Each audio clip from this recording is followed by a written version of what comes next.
for the tears she sheds on your behalf. As for my not coming near you, I was never uneasy about you, for I was certain you would get back safely, though you would lose all your men, and I did not wish to quarrel with my uncle Neptune, who never forgave you for having blinded his son. I will now, however, point out to you the lie of the land, and you will then perhaps believe me. This is the haven of the old merman Phorcys, and here is the olive tree that grows at the head of it. Near it is the cave sacred to the Naiads. Here, too, is the overarching cavern in which you have offered many an acceptable hecatomb to the nymphs, and this is the wooded mountain Neritum." As she spoke, the goddess dispersed the mist, and the land appeared. Then Ulysses rejoiced at finding himself again in his own land, and kissed the bounteous soil. He lifted up his hands and prayed to the nymphs, saying, "Naiad nymphs, daughters of Jove, I made sure that I was never again to see you. Now, therefore, I greet you with all loving salutations, and I will bring you offerings as in the old days, if Jove's redoubtable daughter will grant me life and bring my son to manhood." "Take heart and do not trouble yourself about that," rejoined Minerva. "Let us rather set about stowing your things at once in the cave, where they will be quite safe. Let us see how we can best manage it all." Therewith she went down into the cave to look for the safest hiding-places, while Ulysses brought up all the treasure of gold, bronze, and good clothing which the Phaeacians had given him. They stowed everything carefully away, and Minerva set a stone against the door of the cave. Then the two sat down by the root of the great olive, and consulted how to compass the destruction of the wicked suitors. "Ulysses," said Minerva, "noble son of Laertes, think how you can lay hands on these disreputable people who have been lording it in your house these 3 years, courting your wife and making wedding presents to her, while she does nothing but lament your absence, giving hope and sending encouraging messages to every one of them, but meaning the very opposite of all she says."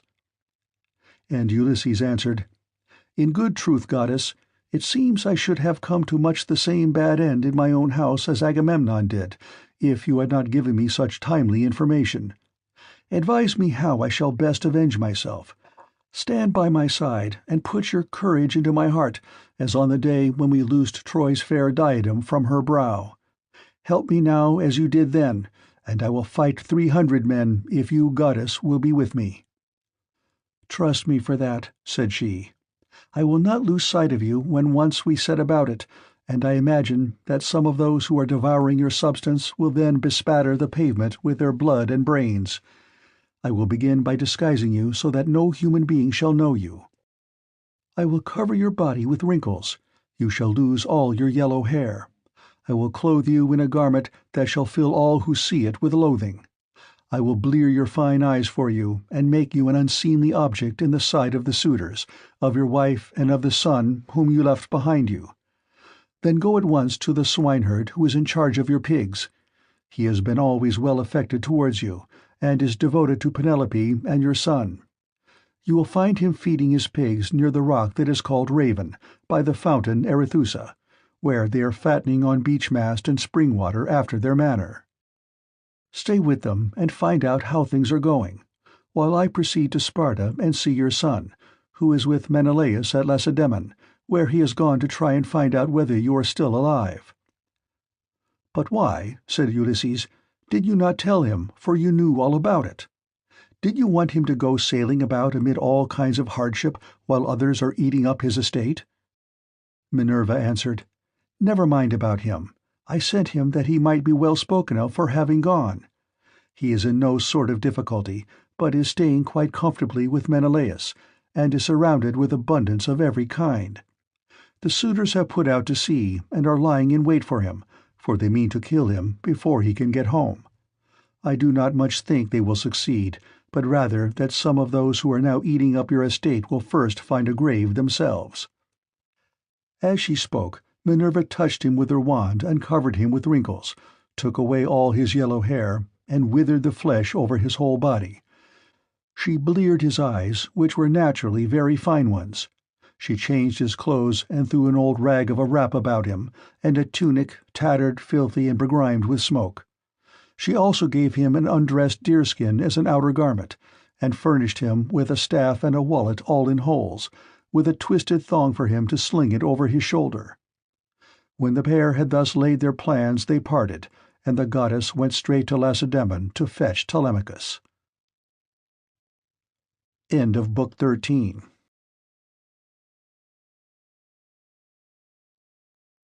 Book 14. Ulysses in the hut with Eumaeus. Ulysses now left the haven and took the rough track up through the wooded country and over the crest of the mountain, till he reached the place where Minerva had said that he would find the swineherd, who was the most thrifty servant he had. He found him sitting in front of his hut, which was by the yards that he had built on a site which could be seen from far. He had made them spacious and fair to see, with a free run for the pigs all round them. He had built them during his master's absence, of stones which he had gathered out of the ground, without saying anything to Penelope or Laertes, and he had fenced them on top with thorn bushes. Outside the yard he had run a strong fence of oaken posts, split and set pretty close together, while inside he had built 12 sties near one another for the sows to lie in. There were 50 pigs wallowing in each sty, all of them breeding sows. But the boars slept outside and were much fewer in number, for the suitors kept on eating them, and the swineherd had to send them the best he had continually. There were 360 boar-pigs, and the herdsman's 4 hounds, which were as fierce as wolves, slept always with them. The swineherd was at that moment cutting out a pair of sandals from a good stout ox-hide. 3 of his men were out herding the pigs in one place or another, and he had sent the 4th to town with a boar that he had been forced to send the suitors that they might sacrifice it and have their fill of meat. When the hounds saw Ulysses, they set up a furious barking and flew at him, but Ulysses was cunning enough to sit down and loose his hold of the stick that he had in his hand. Still he would have been torn by them in his own homestead, had not the swineherd dropped his ox-hide, rushed full speed through the gate of the yard, and driven the dogs off by shouting and throwing stones at them. Then he said to Ulysses, "Old man, the dogs were likely to have made short work of you, and then you would have got me into trouble. The gods have given me quite enough worries without that, for I have lost the best of masters, and am in continual grief on his account. I have to attend swine for other people to eat, while he, if he yet lives to see the light of day, is starving in some distant land. But come inside, and when you have had your fill of bread and wine, tell me where you come from and all about your misfortunes." On this the swineherd led the way into the hut and bade him sit down. He strewed a good thick bed of rushes upon the floor, and on top of this he threw a shaggy chamois skin, a great thick one, on which he used to sleep by night. Ulysses was pleased at being made thus welcome, and said, "May Jove, sir, and the rest of the gods grant you your heart's desire in return for the kind way in which you have received me." To this you answered, O swineherd Eumaeus, "Stranger, though a still poorer man should come here, it would not be right for me to insult him, for all strangers and beggars are from Jove.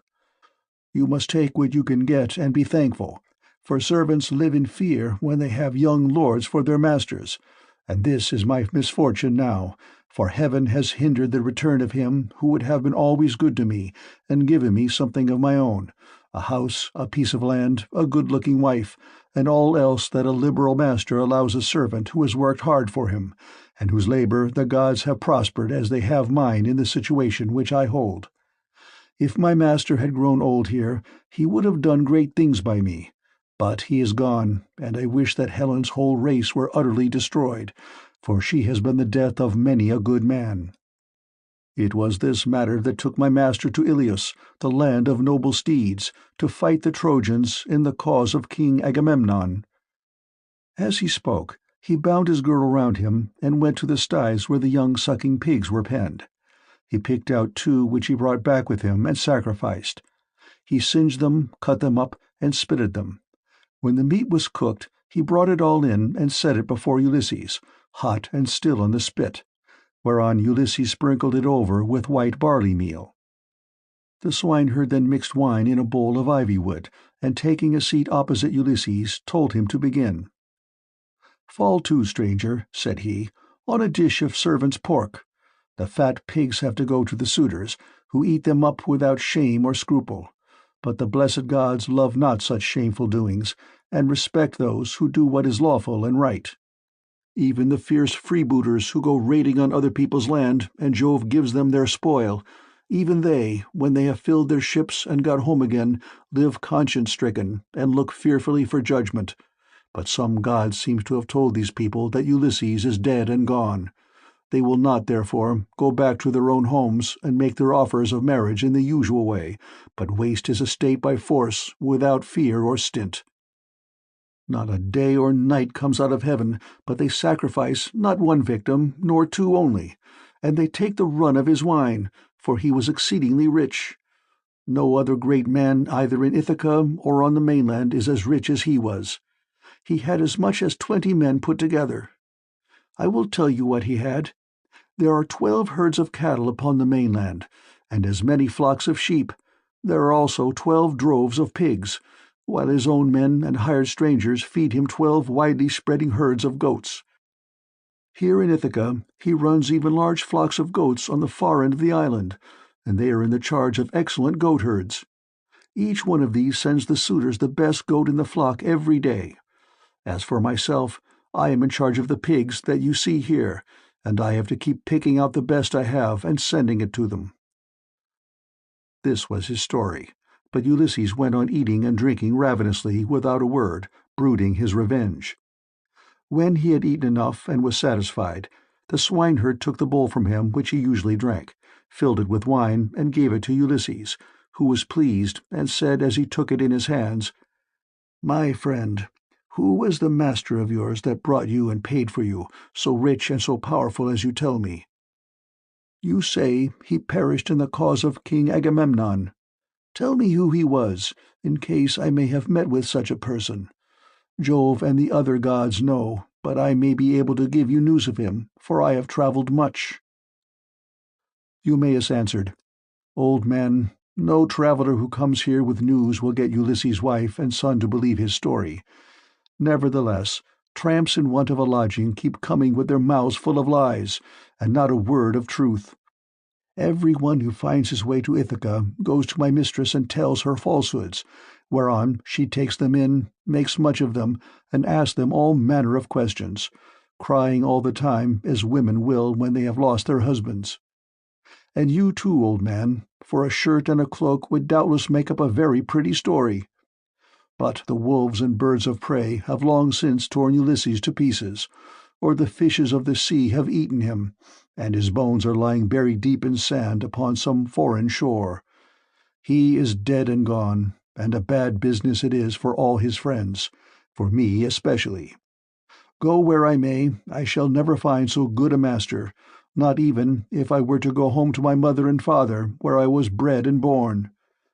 I do not so much care, however, about my parents now, though I should dearly like to see them again in my own country. It is the loss of Ulysses that grieves me most. I cannot speak of him without reverence, though he is here no longer, for he was very fond of me, and took such care of me that, wherever he may be, I shall always honor his memory." "My friend," replied Ulysses, "you are very positive, and very hard of belief about your master's coming home again. Nevertheless, I will not merely say, but will swear, that he is coming. Do not give me anything for my news till he has actually come. You may then give me a shirt and cloak of good wear if you will. I am in great want, but I will not take anything at all till then. For I hate a man, even as I hate hellfire, who lets his poverty tempt him into lying. I swear by King Jove, by the rites of hospitality, and by that hearth of Ulysses to which I have now come, that all will surely happen as I have said it will. Ulysses will return in this self-same year. With the end of this moon and the beginning of the next, he will be here to do vengeance on all those who are ill-treating his wife and son." To this you answered, O swineherd Eumaeus, "Old man, you will neither get paid for bringing good news, nor will Ulysses ever come home. Drink your wine in peace, and let us talk about something else. Do not keep on reminding me of all this, It always pains me when anyone speaks about my honored master. As for your oath, we will let it alone. But I only wish he may come, as do Penelope, his old father Laertes, and his son Telemachus. I am terribly unhappy, too, about this same boy of his. He was running up fast into manhood, and bade fair to be no worse man, face and figure, than his father. But someone, either God or man, has been unsettling his mind, so he has gone off to Pylos to try and get news of his father, and the suitors are lying in wait of him as he is coming home, in the hope of leaving the house of Arsacius without a name in Ithaca. But let us say no more about him, and leave him to be taken, or else to escape if the son of Saturn holds his hand over him to protect him. And now, old man, tell me your own story. Tell me also, for I want to know, who you are and where you come from. Tell me of your town and parents, what manner of ship you came in, how crew brought you to Ithaca, and from what country they profess to come, for you cannot have come by land. And Ulysses answered, I will tell you all about it. If there were meat and wine enough, and we could stay here in the hut with nothing to do but to eat and drink while the others go to their work, I could easily talk on for a whole 12 months without ever finishing the story of the sorrows with which it has pleased heaven to visit me. I am by birth a Cretan. My father was a well-to-do man, who had many sons born in marriage, whereas I was the son of a slave whom he had purchased for a concubine. Nevertheless, my father Castor, son of Hylax, whose lineage I claim, and who was held in the highest honor among the Cretans for his wealth, prosperity, and the valor of his sons, put me on the same level with my brothers who had been born in wedlock. When, however, death took him to the house of Hades, his sons divided his estate and cast lots for their shares, but to me they gave a holding and little else. Nevertheless, my valor enabled me to marry into a rich family, for I was not given to bragging or shirking on the field of battle. It is all over now.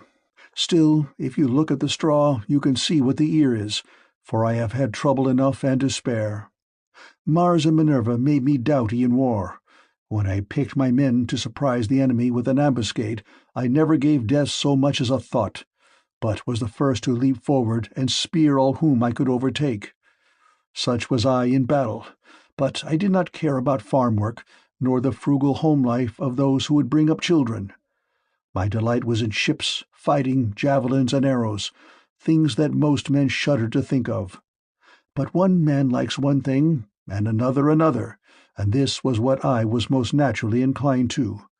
Before the Achaeans went to Troy, 9 times was I in command of men and ships on foreign service, and I amassed much wealth. I had my pick of the spoil in the first instance, and much more was allotted to me later on. My house grew apace, and I became a great man among the Cretans. But when Jove counselled that terrible expedition in which so many perished, the people required me and Idomeneus to lead their ships to Troy, and there was no way out of it, for they insisted on our doing so. There we fought for 9 whole years, but in the 10th we sacked the city of Priam and sailed home again as heaven dispersed us. Then it was that Jove devised evil against me. I spent but 1 month happily with my children, wife, and property, and then I conceived the idea of making a descent on Egypt, so I fitted out a fine fleet and manned it. I had 9 ships, and the people flocked to fill them. For 6 days I and my men made feast, and I found them many victims both for sacrifice to the gods and for themselves. But on the 7th day we went on board and set sail from Crete with a fair north wind behind us, though we were going down a river. Nothing went ill with any of our ships, and we had no sickness on board, but sat where we were and let the ships go as the wind and steersman took them. On the 5th day we reached the river Aegyptus. There I stationed my ships in the river, bidding my men stay by them and keep guard over them while I sent out scouts to reconnoitre from every point of vantage. But the men disobeyed my orders, took to their own devices, and ravaged the land of the Egyptians, killing the men and taking their wives and children captive. The alarm was soon carried to the city, And when they heard the war cry, the people came out at daybreak till the plain was filled with horsemen and foot soldiers, and with the gleam of armor. Then Jove spread panic among my men, and they would no longer face the enemy, for they found themselves surrounded. The Egyptians killed many of us, and took the rest alive to do forced labor for them. Jove, however, put it in my mind to do thus, and I wish I had died then and there in Egypt instead, for there was much sorrow in store for me. I took off my helmet and shield, and dropped my spear from my hand. Then I went straight up to the king's chariot, clasped his knees and kissed them, whereon he spared my life, bade me get into his chariot, and took me weeping to his own home. Many made at me with their ashen spears, and tried to kill me in their fury, but the king protected me, for he feared the wrath of Jove, the protector of strangers, who punishes those who do evil. I stayed there for 7 years, and got together much money among the Egyptians, for they all gave me something. But when it was now going on for 8 years, there came a certain Phoenician, a cunning rascal, who had already committed all sorts of villainy, and this man talked me over into going with him to Phoenicia, where his house and possessions lay. I stayed there for a whole 12 months, but at the end of that time, when months and days had gone by till the same season had come round again, he set me on board a ship bound for Libya, on a pretence that I was to take a cargo along with him to that place, but really that he might sell me as a slave and take the money I fetched. I suspected his intention, but went on board with him, for I could not help it. The ship ran before a fresh north wind till we had reached the sea that lies between Crete and Libya. There, however, Jove counselled their destruction, for as soon as we were well out from Crete and could see nothing but sea and sky, he raised a black cloud over our ship, and the sea grew dark beneath it. Then Jove let fly with his thunderbolts, and the ship went round and was filled with fire and brimstone as the lightning struck it. The men fell all into the sea. They were carried about in the water round the ship looking like so many seagulls, but the god presently deprived them all chance of getting home again. I was all dismayed. Jove, however, sent the ship's mast within my reach, which saved my life, for I clung to it and drifted before the fury of the gale. 9 days did I drift, but in the darkness of the 10th night a great wave bore me on to the Thesprotian coast. There Phaedon, king of the Thesprotians, entertained me hospitably without charging me anything at all, for his son found me when I was nearly dead with cold and fatigue, whereon he raised me by the hand, took me to his father's house, and gave me clothes to wear.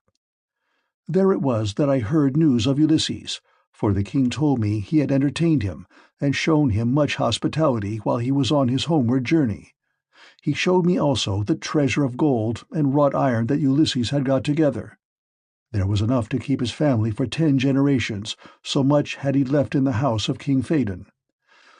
But the king said Ulysses had gone to Dodona that he might learn Jove's mind from the god's high oak tree, and know whether after so long an absence he should return to Ithaca openly or in secret. Moreover, the king swore in my presence, making drink offerings in his own house as he did so, that the ship was by the waterside, and the crew found, that should take him to his own country. He sent me off, however, before Ulysses returned, for there happened to be a Thesprotian ship sailing for the wheat-growing island of Dulichium, and he told those in charge of her to be sure and take me safely to King Acastus. These men hatched a plot against me that would have reduced me to the very extreme of misery, for when the ship had got some way out from the land, they resolved on selling me as a slave. They stripped me of the shirt and cloak that I was wearing, and gave me instead the tattered old clouts in which you now see me. Then, towards nightfall, they reached the tilled lands of Ithaca, and there they bound me with a strong rope fast in the ship, while they went on shore to get supper by the seaside. But the gods soon undid my bonds for me, and having drawn my rags over my head, I slid down the rudder into the sea, where I struck out and swam till I was well clear of them, and came ashore near a thick wood in which I lay concealed. They were very angry at my having escaped, and went searching about for me, till at last they thought it was no further use, and went back to their ship. The gods, having hidden me thus easily, then took me to a good man's door, for it seems that I am not to die yet awhile. To this you answered, O swineherd Eumaeus, "Poor unhappy stranger, I have found the story of your misfortunes extremely interesting, but that part about Ulysses is not right, and you will never get me to believe it. Why should a man like you go about telling lies in this way? I know all about the return of my master. The gods, one and all of them, detest him, or they would have taken him before Troy, or let him die with friends around him when the days of his fighting were done. For then the Achaeans would have built a mound over his ashes, and his son would have been heir to his renown. But now the storm winds have spirited him away, and we know not whither. As for me, I live out of the way here with the pigs, and never go to the town unless when Penelope sends for me on the arrival of some news about Ulysses. Then they all sit round and ask questions, both those who grieve over the king's absence and those who rejoice at it because they can eat up his property without paying for it. For my own part, I have never cared about asking anyone else since the time when I was taken in by an Aetolian who had killed a man and come a long way till at last he reached my station, and I was very kind to him. He said he had seen Ulysses with Idomeneus among the Cretans, refitting his ships which had been damaged in a gale. He said Ulysses would return in the following summer or autumn with his men, and that he would bring back much wealth. And now you unfortunate old man, since fate has brought you to my door, do not try to flatter me in this way with vain hopes. It is not for any such reason that I shall treat you kindly, but only out of respect for Jove, the god of hospitality, as fearing him and pitying you." Ulysses answered, "I see that you are of an unbelieving mind. I have given you my oath, and yet you will not credit me. Let us then make a bargain, and call all the gods in heaven to witness it. If your master comes home, give me the cloak and shirt of good wear, and send me to Dulichium, where I want to go. But if he does not come as I say he will, set your men on to me, and tell them to throw me from yonder precipice, as a warning to tramps not to go about the country telling lies." "And a pretty figure I should cut then," replied Eumaeus, "both now and hereafter, if I were to kill you after receiving you into my hut and showing you hospitality. I should have to say my prayers in good earnest if I did. But it is supper time, and I hope my men will come in directly, that we may cook something savory for supper." Thus did they converse, and presently the swineherds came up with the pigs, which were then shut up for the night in their sties, and a tremendous squealing they made as they were being driven into them. But Eumaeus called to his men and said, "Bring in the best pig you have, that I may sacrifice him for this stranger, and we'll take toll of him ourselves. We have had trouble enough this long time feeding pigs, while others reap the fruit of our labor." Of this he began chopping firewood, while the others brought in a fine fat 5-year-old boar pig, and set it at the altar. Eumaeus did not forget the gods, for he was a man of good principles, so the first thing he did was to cut bristles from the pig's face and throw them into the fire, praying to all the gods as he did so that Ulysses might return home again. Then he clubbed the pig with a billet of oak which he had kept back when he was chopping the firewood, and stunned it, while the others slaughtered and singed it. Then they cut it up, and Eumaeus began by putting raw pieces from each joint onto some of the fat. These he sprinkled with barley meal and laid upon the embers. They cut the rest of the meat up small, put the pieces upon the spits, and roasted them till they were done. When they had taken them off the spits, they threw them onto the dresser in a heap. The swineherd, who was a most equitable man, then stood up to give every one his share. He made 7 portions. One of these he set apart for Mercury, the son of Maia, and the nymphs, praying to them as he did so. The others he dealt out to the men man by man. He gave Ulysses some slices cut lengthways down the loin as a mark of especial honor, and Ulysses was much pleased. "I hope, Eumaeus," said he, "that Jove will be as well disposed towards you as I am, for the respect you are showing to an outcast like myself." To this you answered, O swineherd Eumaeus, "Eat, my good fellow, and enjoy your supper, such as it is. God grants this and withholds that, just as he thinks right, for he can do whatever he chooses." As he spoke, he cut off the first piece and offered it as a burnt sacrifice to the immortal gods. Then he made them a drink offering, put the cup in the hands of Ulysses, and sat down to his own portion. Mesolius brought them their bread. The swineherd had brought this man on his own account from among the Taphians during his master's absence, and had paid for him with his own money without saying anything either to his mistress or Laertes. Then they laid their hands upon the good things that were before them, and when they had had enough to eat and drink, Mesaulius took away what was left of the bread, and they all went to bed after having made a hearty supper. Now the night came on stormy and very dark, for there was no moon. It poured without ceasing, and the wind blew strong from the west, which is a wet quarter, so Ulysses thought he would see whether Eumaeus, in the excellent care he took of him, would take off his own cloak and give it him, or make one of his men give him one. "Listen to me," said he, "Eumaeus and the rest of you. When I have said a prayer, I will tell you something. It is the wine that makes me talk in this way. Wine will make even a wise man fall to singing. It will make him chuckle and dance and say many a word that he had better leave unspoken. Still, as I have begun, I will go on. Would that I were still young and strong as when we got up an ambuscade before Troy. Menelaus and Ulysses were the leaders, but I was in command also, for the other two would have it so.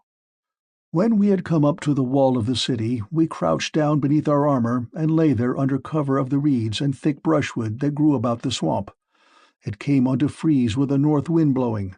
The snow fell small and fine like hoarfrost, and our shields were coated thick with rime. The others had all got cloaks and shirts, and slept comfortably enough with their shields about their shoulders, but I had carelessly left my cloak behind me, not thinking that I should be too cold, and had gone off in nothing but my shirt and shield. When the night was 2/3 through, and the stars had shifted their places, I nudged Ulysses, who was close to me, with my elbow, and he at once gave me his ear. "Ulysses," said I, "this cold will be the death of me, for I have no cloak. Some god fooled me into setting off with nothing on but my shirt, and I do not know what to do." Ulysses, who was as crafty as he was valiant, hit upon the following plan. "Keep still," said he in a low voice, "or the others will hear you." Then he raised his head on his elbow. "My friends," said he, "I have had a dream from heaven in my sleep. We are a long way from the ships. I wish someone would go down and tell Agamemnon to send us up more men at once." On this, Thoas, son of Adramon, threw off his cloak and set out running to the ships, whereon I took the cloak and lay in it comfortably enough till morning. Would that I were still young and strong as I was in those days, for then some one of you swineherds would give me a cloak both out of good will and for the respect due to a brave soldier. But now people look down upon me because my clothes are shabby." And Eumaeus answered, "Old man, you have told us an excellent story, and have said nothing so far but what is quite satisfactory. For the present, therefore, you shall want neither clothing nor anything else that a stranger in distress may reasonably expect. But tomorrow morning you have to shake your own old rags about your body again, for we have not many spare cloaks nor shirts up here, but every man has only one. When Ulysses' son comes home again, he will give you both cloak and shirt, and send you wherever you may want to go." With this he got up and made a bed for Ulysses by throwing some goatskins and sheepskins on the ground in front of the fire. Here Ulysses lay down, and Eumaeus covered him over with a great heavy cloak that he kept for a change in case of extraordinarily bad weather. Thus did Ulysses sleep, and the young men slept beside him. But the swineherd did not like sleeping away from his pigs, so he got ready to go outside, and Ulysses was glad to see that he looked after his property during his master's absence. First he slung his sword over his brawny shoulders, and put on a thick cloak to keep out the wind.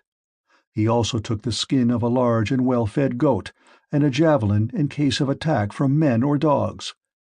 Thus equipped, he went to his rest where the pigs were camping under an overhanging rock that gave them shelter from the north wind.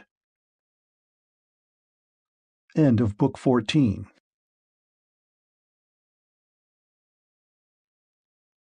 Book 15. Minerva summons Telemachus from Lacedaemon. He meets with Theoclymenus at Pylos and brings him to Ithaca. On landing, he goes to the hut of Eumaeus. But Minerva went to the fair city of Lacedaemon to tell Ulysses' son that he was to return at once. She found him and Pisistratus sleeping in the forecourt of Menelaus's house. Pisistratus was fast asleep, but Telemachus could get no rest all night for thinking of his unhappy father, so Minerva went close up to him and said, "Telemachus, you should not remain so far away from home any longer, nor leave your property with such dangerous people in your house. They will eat up everything you have among them, and you will have been on a fool's errand. Ask Menelaus to send you home at once if you wish to find your excellent mother still there when you get back. Her father and brothers are already urging her to marry Eurymachus, who has given her more than any of the others, and has been greatly increasing his wedding presents. I hope nothing valuable may be taken from the house in spite of you, but you know what women are. They always want to do the best they can for the man who marries them, and never give another thought to the children of their first husband, nor to their father either when he is dead and done with. Go home, therefore, and put everything in charge of the most respectable woman-servant that you have, until it shall please heaven to send you a wife of your own. Let me tell you also of another matter which you had better attend to. The chief men among the suitors are lying in wait for you in the strait between Ithaca and Samos, and they mean to kill you before you can reach home. I do not much think they will succeed. It is more likely that some of those who are now eating up your property will find a grave themselves. Sail night and day, and keep your ship well away from the islands. The god who watches over you and protects you will send you a fair wind. As soon as you get to Ithaca, send your ship and men on to the town, but yourself go straight to the swineherd who has charge of your pigs. He is well disposed towards you. Stay with him, therefore, for the night, and then send him to Penelope to tell her that you have got back safe from Pylos." Then she went back to Olympus, but Telemachus stirred Pisistratus with his heel to rouse him, and said, "Wake up, Pisistratus, and yoke the horses to the chariot, for we must set off home." But Pisistratus said, "No matter what hurry we are in, we cannot drive in the dark.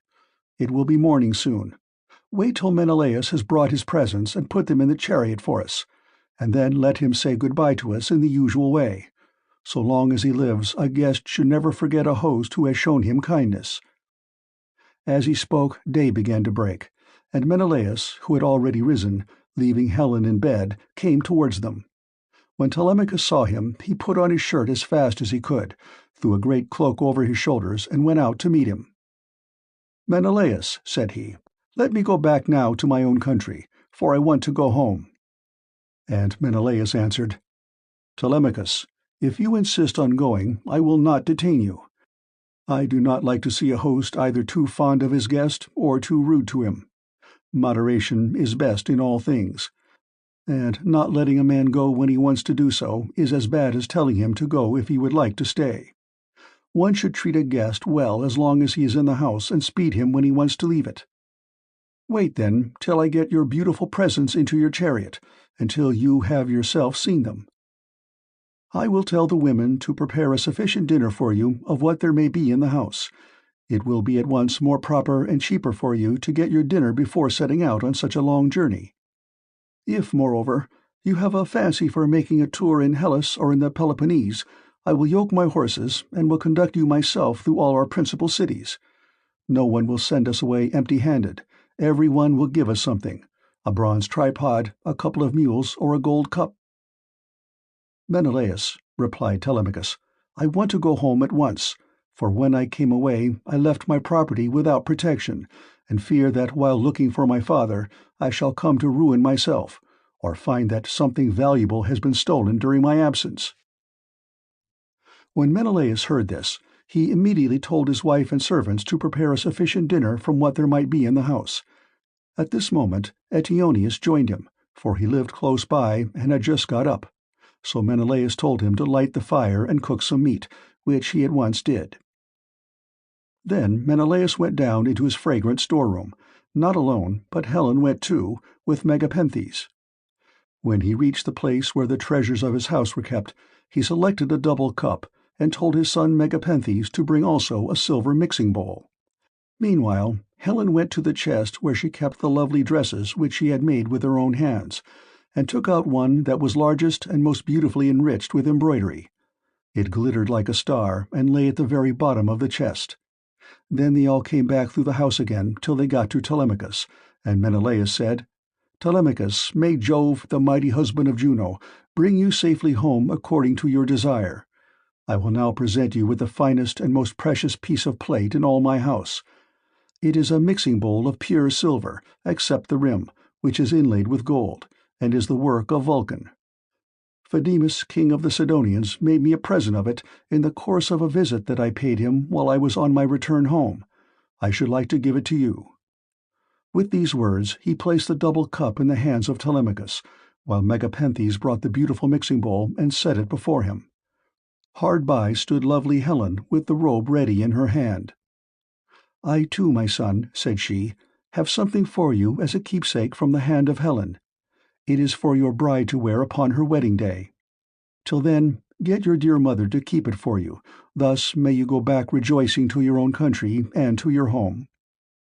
So saying, she gave the robe over to him, and he received it gladly. Then Pisistratus put the presents into the chariot, and admired them all as he did so. Presently Menelaus took Telemachus and Pisistratus into the house, and they both of them sat down to table. A maidservant brought them water in a beautiful golden ewer, and poured it into a silver basin for them to wash their hands, and she drew a clean table beside them. An upper servant brought them bread and offered them many good things of what there was in the house. Eteoneus carved the meat and gave them each their portions, while Megapenthes poured out the wine. Then they laid their hands upon the good things that were before them. But as soon as they had had enough to eat and drink, Telemachus and Pisistratus yoked the horses, and took their places in the chariot. They drove out through the inner gateway and under the echoing gatehouse of the outer court, and Menelaus came after them with a golden goblet of wine in his right hand, that they might make a drink offering before they set out. He stood in front of the horses and pledged them, saying, "Farewell to both of you. See that you tell Nestor how I have treated you, for he was as kind to me as any father could be while we Achaeans were fighting before Troy." "We will be sure, sir," answered Telemachus, "to tell him everything as soon as we see him.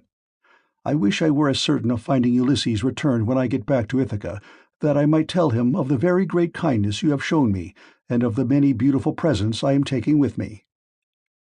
As he was thus speaking, a bird flew on his right hand, an eagle with a great white goose in its talons which it had carried off from the farmyard. And all the men and women were running after it and shouting. It came quite close up to them and flew away on their right hands in front of the horses. When they saw it, they were glad, and their hearts took comfort with them. Whereon Pisistratus said, "Tell me, Menelaus, has heaven sent this omen for us or for you?" Menelaus was thinking what would be the most proper answer for him to make, but Helen was too quick for him and said, "I will read this matter as heaven has put it in my heart, and as I doubt not that it will come to pass. The eagle came from the mountain where it was bred, and has its nest, and in like manner Ulysses, after having travelled far and suffered much, will return to take his revenge, if indeed he is not back already and hatching mischief for the suitors." "May Jove so grant it," replied Telemachus. "If it should prove to be so, I will make vows to you as though you were a god, even when I am at home." As he spoke, he lashed his horses, and they started off at full speed through the town towards the open country. They swayed the yoke upon their necks and travelled the whole day long, till the sun set and darkness was over the land. Then they reached Pheræ, where Diocles lived, who was son of Ortilochus, the son of Alpheus. There they passed the night and were treated hospitably. When the child of morning, rosy-fingered Dawn, appeared, they again yoked their horses and their places in the chariot. They drove out through the inner gateway and under the echoing gatehouse of the outer court. Then Pisistratus lashed his horses on, and they flew forward nothing loath. Ere long they came to Pylos, and then Telemachus said, "Pisistratus, I hope you will promise to do what I am going to ask you. You know our fathers were old friends before us. Moreover, we are both of an age, and this journey has brought us together still more closely. Do not, therefore, take me past my ship, but leave me there, for if I go to your father's house, he will try to keep me in the warmth of his good will towards me, and I must go home at once." Pisistratus thought how he should do as he was asked, and in the end he deemed it best to turn his horses towards the ship, and put Menelaus's beautiful presents of gold and raiment in the stern of the vessel. Then he said, Go on board at once and tell your men to do so also before I can reach home to tell my father. I know how obstinate he is, and am sure he will not let you go. He will come down here to fetch you, and he will not go back without you, but he will be very angry." With this he drove his goodly steeds back to the city of the Pylians, and soon reached his home. But Telemachus called the men together and gave his orders. "Now, my men," said he, "get everything in order on board the ship, and let us set out home." Thus did he speak, and they went on board even as he had said. But as Telemachus was thus busied, praying also and sacrificing to Minerva in the ship's stern, there came to him a man from a distant country, a seer, who was flying from Argos because he had killed a man. He was descended from Melampus, who used to live in Pylos, the land of sheep. He was rich and owned a great house, but he was driven into exile by the great and powerful King Neleus. Neleus seized his goods and held them for a whole year, during which he was a close prisoner in the house of King Phylacus, and in much distress of mind both on account of the daughter of Neleus and because he was haunted by a great sorrow that dread Erinnys had laid upon him. In the end, however, he escaped with his life, drove the cattle from Phylace to Pylos, avenged the wrong that had been done him, and gave the daughter of Neleus to his brother. Then he left the country and went to Argos, where it was ordained that he should reign over much people. There he married, established himself, and had two famous sons, Antiphates and Mantius. Antiphates became father of Oicleus, and Oicleus of Amphiaraus, who was dearly loved both by Jove and by Apollo, but he did not live to an old age, for he was killed in Thebes by reason of a woman's gifts. His sons were Alcmaeon and Amphilochus. Mantius, the other son of Melampus, was father to Polypheides and Cleotus. Aurora, throned in gold, carried off Cleotus for his beauty's sake, that he might dwell among the immortals. But Apollo made Polypheides the greatest seer in the whole world, now that Amphiaraus was dead. He quarrelled with his father and went to live in Hyperesia, where he remained and prophesied for all men. His son Theoclymenus it was, who now came up to Telemachus as he was making drink offerings and praying in his ship. "Friend," said he, "now that I find you sacrificing in this place, I beseech you by your sacrifices themselves and by the God to whom you make them. I pray you also by your own head and by those of your followers, tell me the truth and nothing but the truth. Who and whence are you? Tell me also of your town and parents." Telemachus said, "I will answer you quite truly. I am from Ithaca, and my father is Ulysses, as surely as that he ever lived. But he has come to some miserable end. Therefore I have taken this ship and got my crew together to see if I can hear any news of him, for he has been away a long time." "I too," answered Theoclymenus, "am an exile, for I have killed a man of my own race. He has many brothers and kinsmen in Argos, and they have great power among the Argives. I am flying to escape death at their hands, and am thus doomed to be a wanderer on the face of the earth. I am your suppliant. Take me, therefore, on board your ship, that they may not kill me, for I know they are in pursuit." "I will not refuse you," replied Telemachus, "if you wish to join us. Come, therefore, and in Ithaca we will treat you hospitably according to what we have." On this he received Theoclymenus' spear and laid it down on the deck of the ship. He went on board and sat in the stern, bidding Theoclymenus sit beside him. Then the men let go the hawsers. Telemachus told them to catch hold of the ropes, and they made all haste to do so. They set the mast in its socket in the cross-plank, raised it and made it fast with the forestays, and they hoisted their white sails with sheets of twisted ox-hide. Minerva sent them a fair wind that blew fresh and strong to take the ship on her course as fast as possible. Thus then they passed by Cruni and Chalcis. Presently the sun set and darkness was over all the land. The vessel made a quick passage to Phia and thence on to Elis, where the Epeans rule. Telemachus then headed her for the Flying Islands, wondering within himself whether he should escape death or should be taken prisoner. Meanwhile Ulysses and the swineherd were eating their supper in the hut, and the men supped with them. As soon as they had had to eat and drink, Ulysses began trying to prove the swineherd and see whether he would continue to treat him kindly, and ask him to stay on at the station or pack him off to the city. So he said, "Eumaeus and all of you, Tomorrow I want to go away and begin begging about the town, so as to be no more trouble to you or to your men.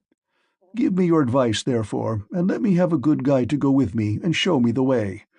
I will go round of the city begging, as I needs must, to see if anyone will give me a drink and a piece of bread. I should like also to go to the house of Ulysses and bring news of her husband to Queen Penelope. I could then go about among the suitors and see if out of all their abundance they will give me a dinner. I should soon make them an excellent servant in all sorts of ways.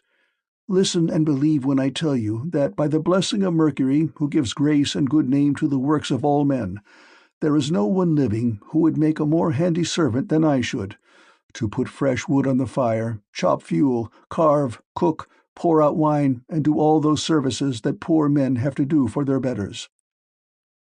The swineherd was very much disturbed when he heard this. "Heaven help me!" he exclaimed. "Whatever can have put such a notion as that into your head? If you go near the suitors, you will be undone to a certainty, for their pride and insolence reach the very heavens. They would never think of taking a man like you for a servant. Their servants are all young men, well dressed, wearing good cloaks and shirts, with well-looking faces and their hair always tidy. The tables are kept quite clean, and are loaded with bread, meat, and wine. Stay where you are, then. You are not in anybody's way. I do not mind your being here, no more do any of the others, and when Telemachus comes home, he will give you a shirt and cloak, and will send you wherever you want to go." Ulysses answered, "I hope you may be as clear to the gods as you are to me, for having saved me from going about and getting into trouble. There is nothing worse than being always on the tramp. Still, when men have once got low down in the world, they will go through a great deal on behalf of their miserable bellies. Since, however, you press me to stay here and await the return of Telemachus, tell me about Ulysses' mother and his father, whom he left on the threshold of old age when he set out for Troy. Are they still living, or are they already dead and in the house of Hades?" "I will tell you all about them," replied Eumaeus. "Laertes is still living, and prays heaven to let him depart peacefully in his own house, for he is terribly distressed about the absence of his son, and also about the death of his wife, which grieved him greatly and aged him more than anything else did. She came to an unhappy end through sorrow for her son. May no friend or neighbor who has dealt kindly by me come to such an end as she did. As long as she was still living, though she was always grieving, I used to like seeing her and asking her how she did, for she brought me up along with her daughter Timony, the youngest of her children. We were boy and girl together, and she made little difference between us. When, however, we both grew up, they sent Timony to Same and received a splendid dowry for her. As for me, my mistress gave me a good shirt and cloak with a pair of sandals for my feet, and sent me off into the country, but she was just as fond of me as ever. This is all over now. Still, it has pleased heaven to prosper my work in the situation which I now hold.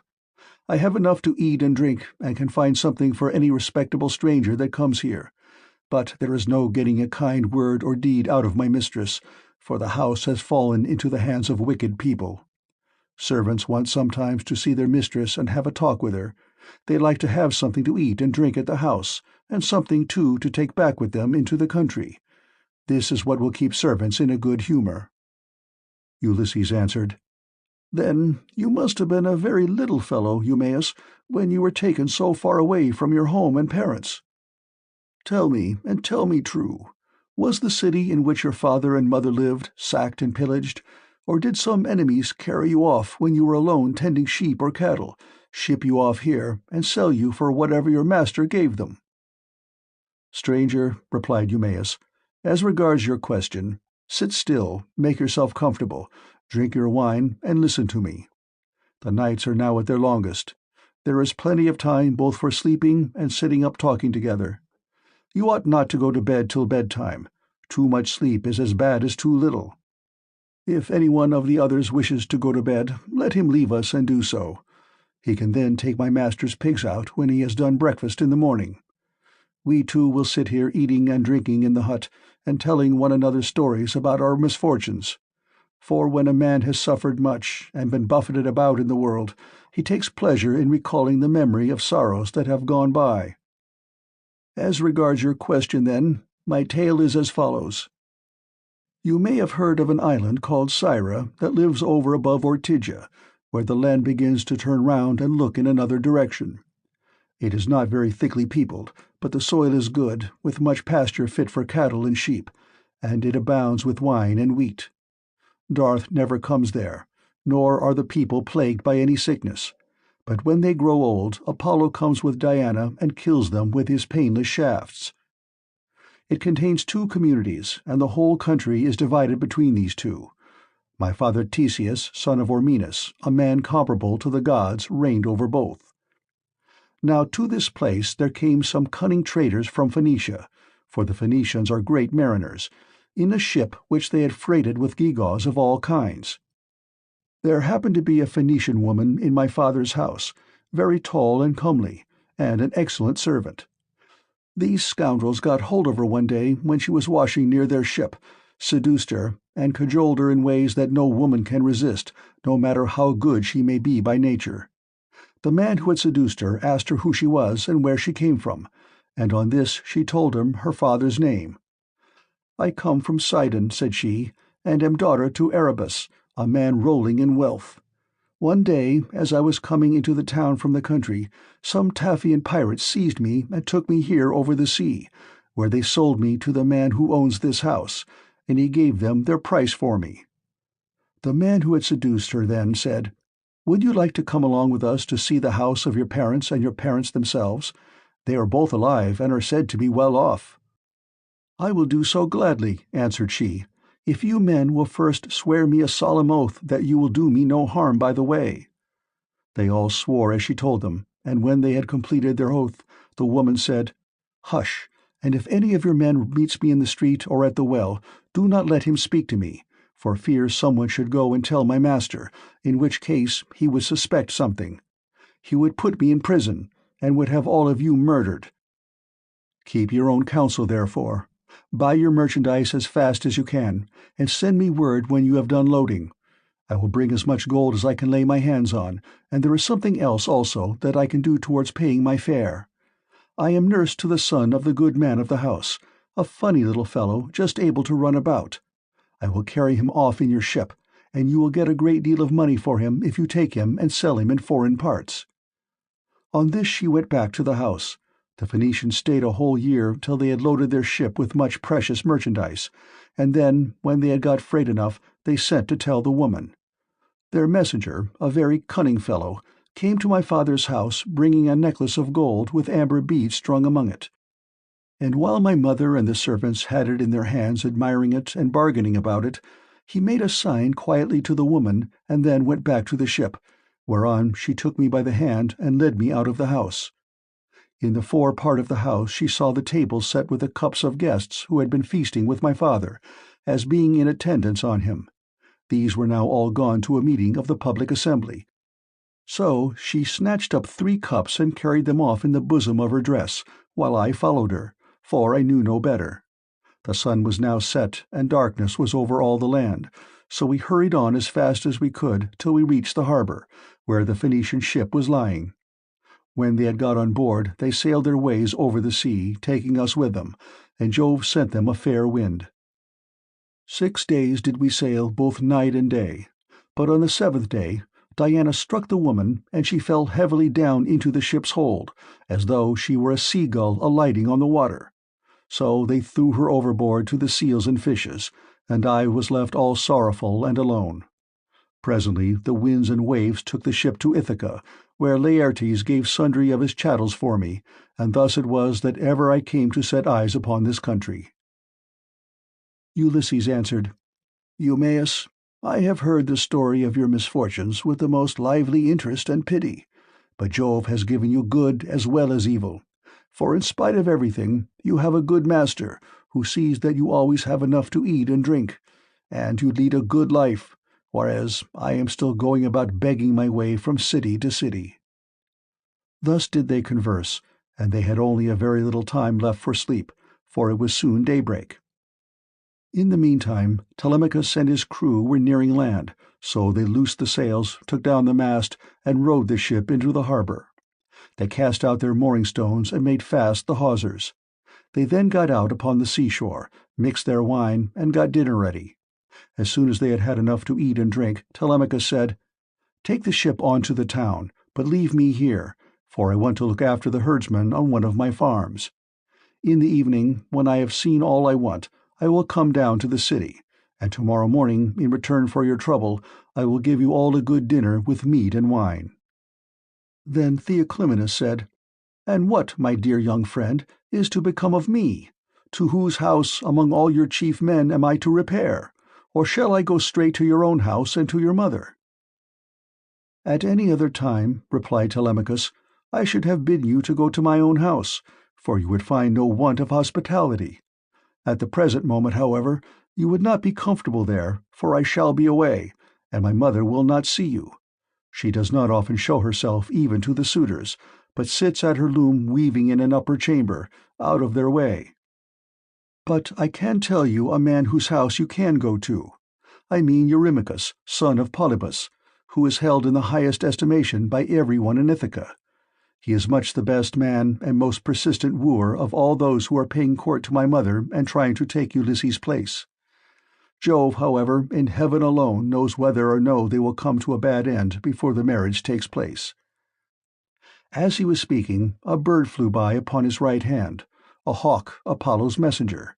It held a dove in its talons, and the feathers, as it tore them off, fell to the ground midway between Telemachus and the ship. On this, Theoclymenus called him apart and caught him by the hand. "Telemachus," said he, "that bird did not fly on your right hand without having been sent there by some god. As soon as I saw it, I knew it was an omen.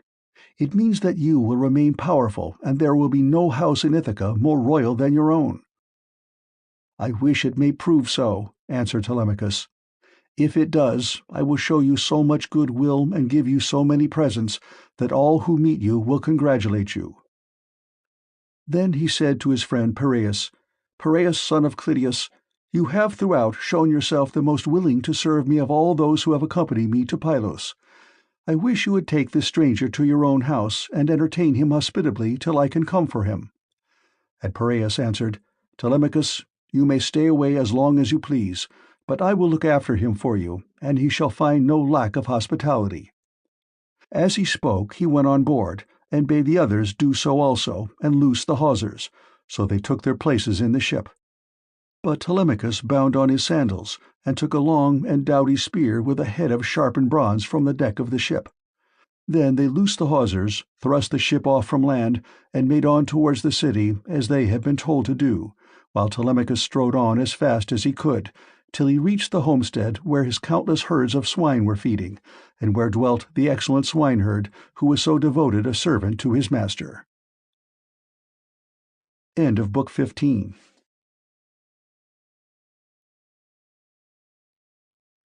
Book 16. Ulysses reveals himself to Telemachus. Meanwhile, Ulysses and the swineherd had lit a fire in the hut and were getting breakfast ready at daybreak, for they had sent the men out with the pigs. When Telemachus came up, the dogs did not bark, but fawned upon him. So Ulysses, hearing the sound of feet and noticing that the dogs did not bark, said to Eumaeus, "Eumaeus, I hear footsteps. I suppose one of your men or some one of your acquaintance is coming here, for the dogs are fawning upon him and not barking." The words were hardly out of his mouth before his son stood at the door. Eumaeus sprang to his feet, and the bowls in which he was mixing wine fell from his hands, as he made towards his master. He kissed his head and both his beautiful eyes, and wept for joy. A father could not be more delighted at the return of an only son, the child of his old age, after 10 years' absence in a foreign country, and after having gone through much hardship. He embraced him, kissed him all over as though he had come back from the dead, and spoke fondly to him, saying, "So you are come, Telemachus, light of my eyes that you are. When I heard you had gone to Pylos, I made sure I was never going to see you any more. Come in, my dear child, and sit down, that I may have a good look at you now you are home again. It is not very often you come into the country to see us herdsmen. You stick pretty close to the town generally. I suppose you think it better to keep an eye on what the suitors are doing." "So be it, old friend," said Telemachus, "but I am come now because I want to see you, and to learn whether my mother is still at her old home, or whether someone else has married her, so that the bed of Ulysses is without bedding and covered with cobwebs." "She is still at the house," replied Eumaeus, "grieving and breaking her heart, and doing nothing but weep, both night and day continually." As he spoke, he took Telemachus' spear, whereon he crossed the stone threshold and came inside. Ulysses rose from his seat to give him place as he entered, but Telemachus checked him. "Sit down, stranger," said he. "I can easily find another seat, and there is one here who will lay it for me." Ulysses went back to his own place, and Eumaeus strewed some green brushwood on the floor and threw a sheepskin on top of it for Telemachus to sit upon. Then the swineherd brought them platters of cold meat, the remains from what they had eaten the day before, and he filled the bread baskets with bread as fast as he could. He mixed wine also in bowls of ivywood, and took his seat facing Ulysses. Then they laid their hands on the good things that were before them, and as soon as they had had enough to eat and drink, Telemachus said to Eumaeus, "Old friend, where does this stranger come from? How did his crew bring him to Ithaca, and who were they? For assuredly he did not come here by land." "To this you answered, O swineherd Eumaeus, 'My son, I will tell you the real truth. He says he is a Cretan, and that he has been a great traveler. At this moment he is running away from a Thesprotian ship, and has taken refuge at my station, so I will put him into your hands. Do whatever you like with him, only remember that he is your suppliant.'" "I am very much distressed," said Telemachus, "by what you have just told me. How can I take this stranger into my house? I am as yet young, and am not strong enough to hold my own if any man attacks me. My mother cannot make up her mind whether to stay where she is and look after the house out of respect for public opinion and the memory of her husband, or whether the time has now come for her to take the best man of those who are wooing her, and the one who will make her the most advantageous offer. Still, as the stranger has come to your station, I will find him a cloak and shirt of good wear, with a sword and sandals, and will send him wherever he wants to go. Or, if you like, you can keep him here at the station, and I will send him clothes and food, that he may be no burden on you and on your men. But I will not have him go near the suitors, for they are very insolent, and are sure to ill-treat him in a way that would greatly grieve me. No matter how valiant a man may be, he can do nothing against numbers, for they will be too strong for him." Then Ulysses said, "Sir, it is right that I should say something myself. I am much shocked about what you have said about the insolent way in which the suitors are behaving, in spite of such a man as you are. Tell me, do you submit to such treatment tamely, or has some god set your people against you? May you not complain of your brothers, for it is to these that a man may look for support, however great his quarrel may be. I wish I were as young as you are, and in my present mind. If I were son to Ulysses, or indeed Ulysses himself, I would rather someone came and cut my head off, but I would go to the house and be the bane of every one of these men. If they were too many for me, I being single-handed, I would rather die fighting in my own house than see such disgraceful sights day after day, strangers grossly maltreated, and men dragging the women servants about the house in an unseemly way, wine drawn recklessly, and bread wasted all to no purpose for an end that shall never be accomplished." And Telemachus answered, "I will tell you truly everything. There is no enmity between me and my people, nor can I complain of brothers, to whom a man may look for support however great his quarrel may be. Jove has made us a race of only sons. Laertes was the only son of Arsacius, and Ulysses only son of Laertes. I am myself the only son of Ulysses, who left me behind him when he went away, so that I have never been of any use to him. Hence it comes that my house is in the hands of numberless marauders, for the chiefs from all the neighboring islands, Dulichium, Sami, Zacynthus, as also all the principal men of Ithaca itself, are eating up my house under the pretext of paying court to my mother, who will neither say point-blank that she will not marry, nor yet bring matters to an end, so they are making havoc of my estate, and before long will do so with myself into the bargain. The issue, however, rests with heaven. But do you, old friend Eumaeus, go at once and tell Penelope that I am safe and have returned from Pylos. Tell it to herself alone, and then come back here without letting anyone else know, for there are many who are plotting mischief against me."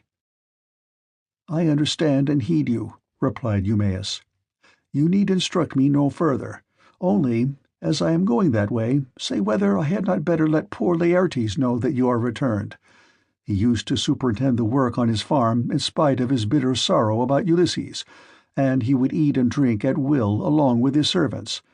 But they tell me that from the day on which you set out for Pylos, he has neither eaten nor drunk as he ought to, nor does he look after his farm, but sits weeping and wasting the flesh from off his bones."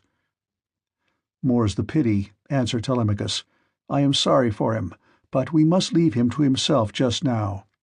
If people could have everything their own way, the first thing I should choose would be the return of my father. But go and give your message. Then make haste back again, and do not turn out of your way to tell Laertes.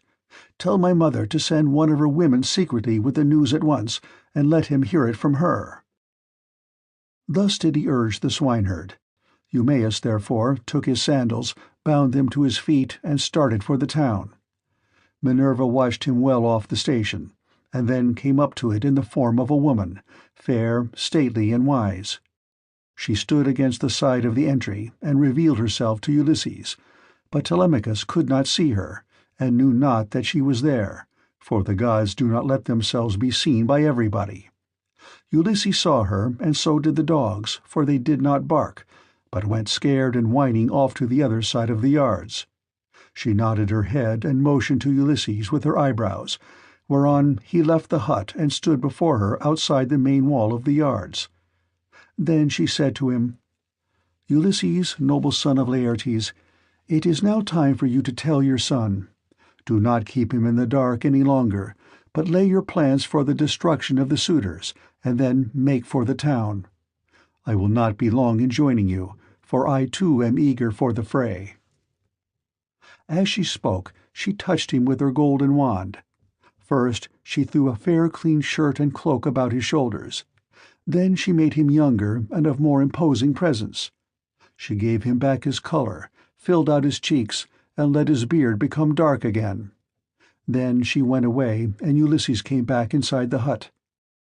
His son was astounded when he saw him, and turned his eyes away for fear he might be looking upon a god. "Stranger," said he, "how suddenly you have changed from what you were a moment or two ago. You are dressed differently, and your color is not the same. Are you someone or other of the gods that live in heaven? If so, be propitious to me till I can make you due sacrifice and offerings of wrought gold. Have mercy upon me." And Ulysses said, "I am no god. Why should you take me for one? I am your father, on whose account you grieve and suffer so much at the hands of lawless men." As he spoke, he kissed his son, and a tear fell from his cheek onto the ground, for he had restrained all tears till now. But Telemachus could not yet believe that it was his father, and said, "You are not my father, but some god is flattering me with vain hopes that I may grieve the more hereafter. No mortal man could of himself contrive to do as you have been doing, and make yourself old and young at a moment's notice, unless a god were with him. A second ago you were old and all in rags, and now you are like some god come down from heaven." Ulysses answered, "Telemachus, you ought not to be so immeasurably astonished at my being really here. There is no other Ulysses who will come hereafter. Such as I am, it is I, who, after long wandering and much hardship, have got home in the 20th year to my own country. What you wonder at is the work of the redoubtable goddess Minerva, who does with me whatever she will, for she can do what she pleases. At one moment she makes me like a beggar, and the next I am a young man with good clothes on my back. It is an easy matter for the gods who live in heaven to make any man look either rich or poor." As he spoke he sat down, and Telemachus threw his arms about his father and wept. They were both so much moved that they cried aloud like eagles or vultures with crooked talons that had been robbed of their half-fledged young by peasants. Thus piteously did they weep, and the sun would have gone down upon their mourning if Telemachus had not suddenly said, "In what ship, my dear father, did your crew bring you to Ithaca? Of what nation did they declare themselves to be? For you cannot have come by land." "I will tell you the truth, my son," replied Ulysses. "It was the Phaeacians who brought me here. They are great sailors, and are in the habit of giving escorts to anyone who reaches their coasts. They took me over the sea while I was fast asleep, and landed me in Ithaca, after giving me many presents in bronze, gold, and raiment. These things, by heaven's mercy, are lying concealed in a cave, and I am now come here on the suggestion of Minerva that we may consult about killing our enemies.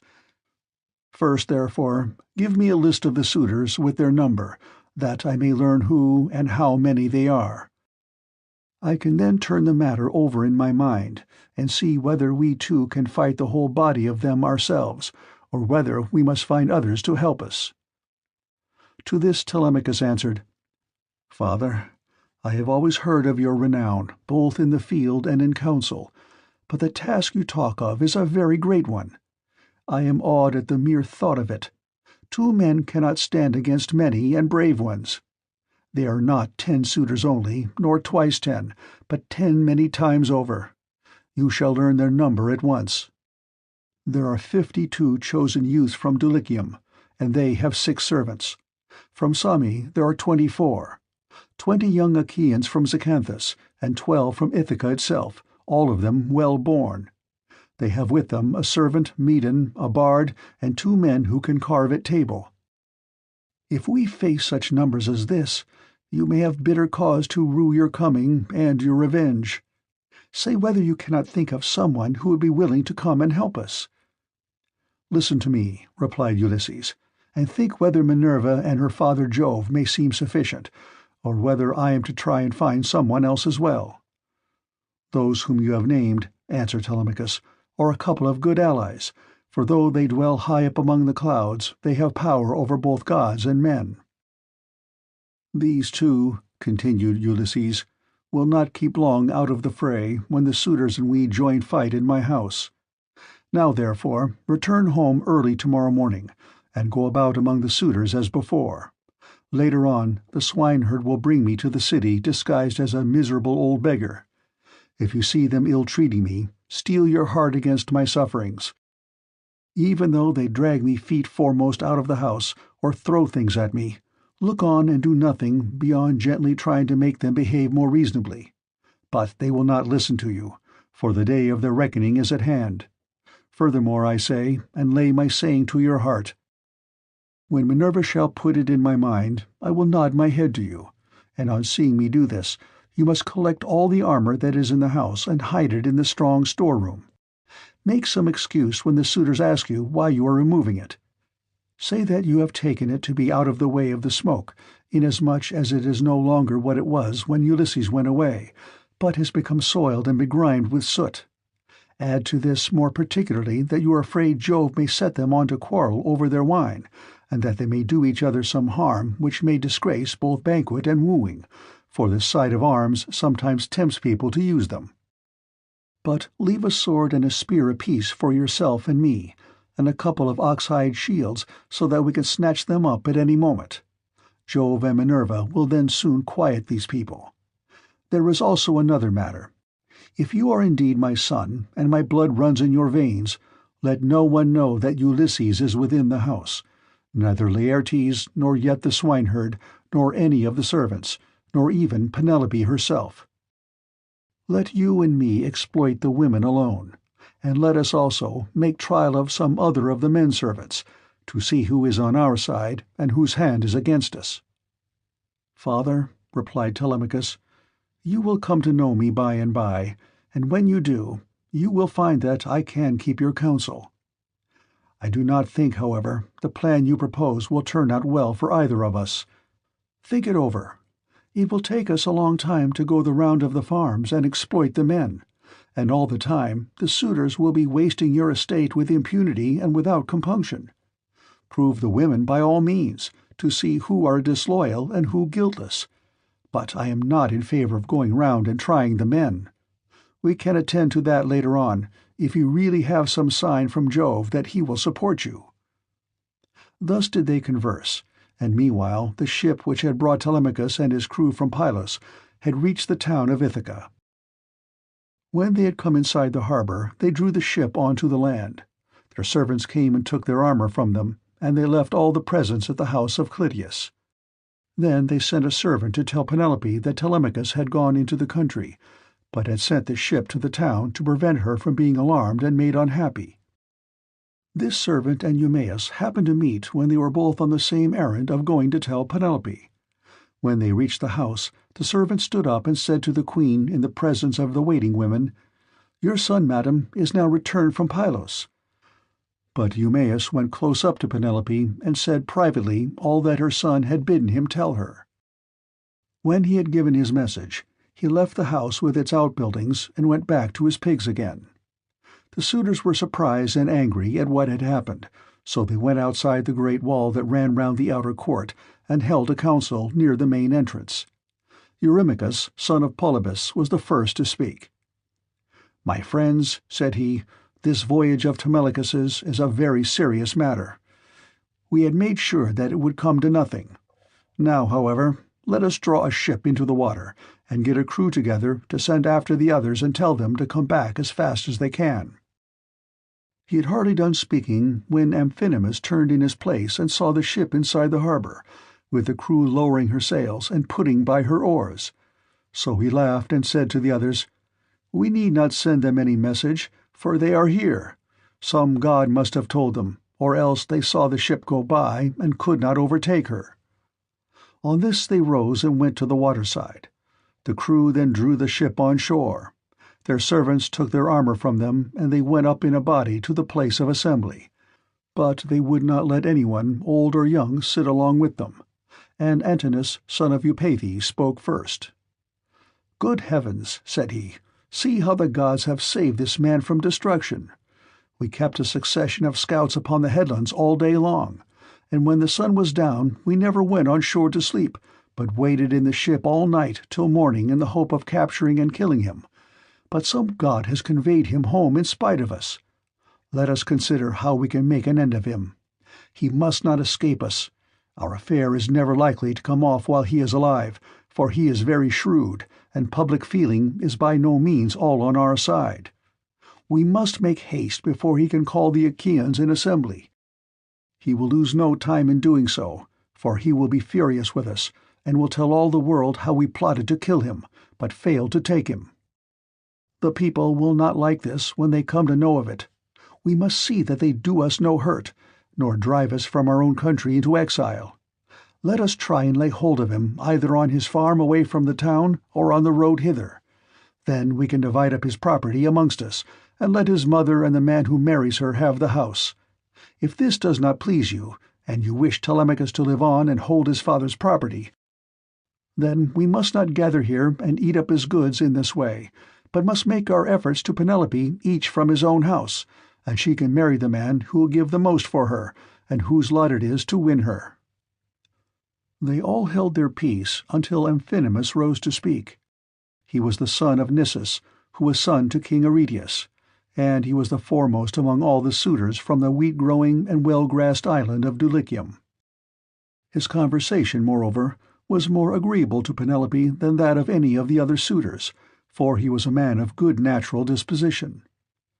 "My friends," said he, speaking to them plainly and in all honesty, "I am not in favor of killing Telemachus. It is a heinous thing to kill one who is of noble blood.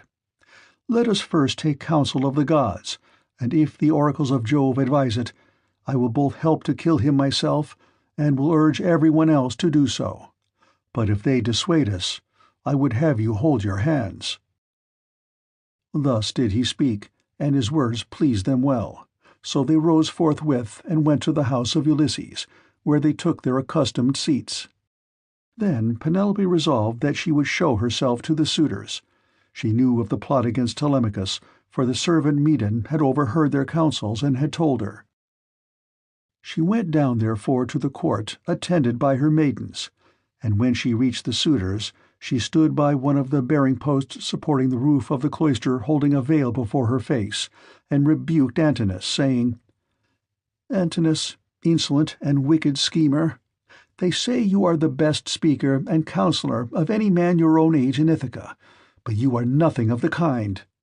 Madman, why should you try to compass the death of Telemachus and take no heed of suppliants, whose witness is Jove himself? It is not right for you to plot thus against one another. Do you not remember how your father fled to this house in fear of the people, who were enraged against him for having gone with some Taphian pirates and plundered the Thesprotians who were at peace with us? They wanted to tear him in pieces and eat up everything he had, but Ulysses stayed their hands, although they were infuriated, and now you devour his property without paying for it, and break my heart by wooing his wife and trying to kill his son. Leave off doing so, and stop the others also." To this Eurymachus, son of Polybus, answered, "Take heart, Queen Penelope, daughter of Icarius, and do not trouble yourself about these matters. The man is not yet born, nor never will be, who shall lay hands upon your son Telemachus while I yet live to look upon the face of the earth. I say, and it shall surely be, that my spear shall be reddened with his blood. For many a time has Ulysses taken me on his knees, held wine up to my lips to drink, and put pieces of meat into my hands. Therefore Telemachus is much the dearest friend I have, and has nothing to fear from the hands of us suitors. Of course, if death comes to him from the gods, he cannot escape it." He said this to quiet her, but in reality he was plotting against Telemachus. Then Penelope went upstairs again, and mourned her husband, till Minerva shed sleep over her eyes. In the evening Eumaeus got back to Ulysses and his son, who had just sacrificed a young pig of a year old and were helping one another to get supper ready. Minerva therefore came up to Ulysses, turned him into an old man with a stroke of her wand, and clad him in his old clothes again, for fear that the swineherd might recognize him and not keep the secret, but go and tell Penelope. Telemachus was the first to speak. "So you have got back, Eumaeus," said he. "What is the news of the town? Have the suitors returned, or are they still waiting over yonder, to take me on my way home?" "I did not think of asking about that," replied Eumaeus, "when I was in the town. I thought I would give my message and come back as soon as I could. I met a man sent by those who had gone with you to Pylos, and he was the first to tell the news to your mother, but I can say what I saw with my own eyes. I had just got on to the crest of the hill of Mercury above the town when I saw a ship coming into the harbor with a number of men in her. They had many shields and spears, and I thought it was the suitors, but I cannot be sure." On hearing this, Telemachus smiled to his father, but so that Eumaeus could not see him. Then, when they had finished their work and the meal was ready, they ate it, and every man had his full share, so that all were satisfied. As soon as they had had enough to eat and drink, they lay down to rest and enjoyed the boon of sleep. End of Book 16.